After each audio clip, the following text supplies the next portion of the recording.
Forgive me, Allah.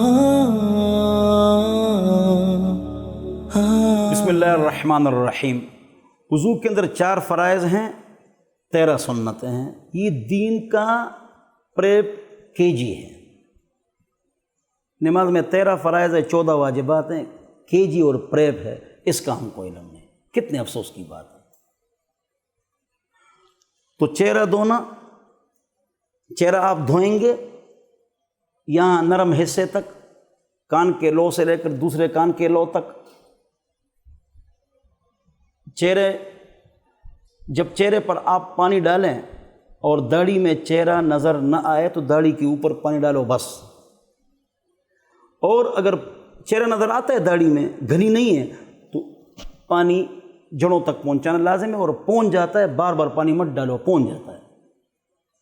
چہرہ دھونا، کونیوں سمیت ہاتھ دھونا، سر کے چوتھائی سے کا مسح کرنا فرض، پورے سر کا مسح سنت، کانوں کا مسح سنت، گردن کا مسح مستحب، ما استحبہ العلماء۔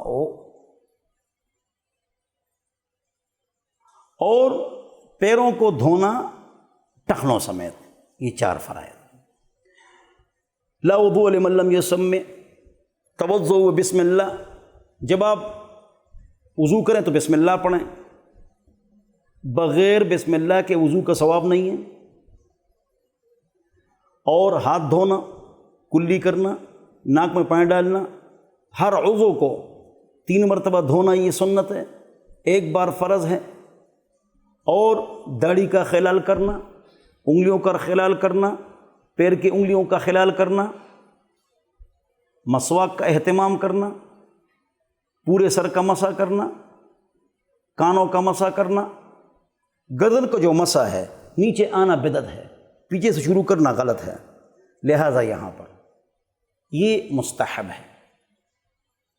اس کے دلائل ہیں، دلائل کی جو طاقت ہے اس کی بنا پر یہ مستحب ہے۔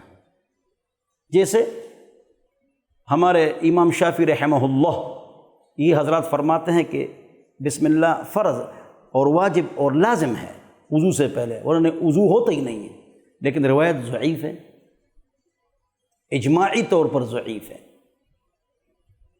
کیوں؟ یہ ایک متواتر عمل ہے، اس لیے ایک فرض، واجب اور سنت حقیقی ہوتا ہے، ایک اجتہادی ہوتا ہے، یہ الگ موضوع ہے۔ تو وضو کا سنت طریقہ آپ استعمال کریں، مسواک کا اہتمام کریں اور آہستہ آہستہ وضو کریں، اور گھر میں وضو کریں، مسجد میں بالکل وضو نہ کریں۔ یہ مہمانوں کے لیے 1200 سال یہ جگہ نہیں تھی، یہ تو اب ہم نے بنا دی، سارے مسجد پہنچ جاتے ہیں۔ گھر سے وضو کرو، ایک ایک قدم پر ایک نیکی اور ایک گناہ معاف ہوتا ہے، گویا کہ آپ احرام باندھ کے حج پر جا رہے ہیں۔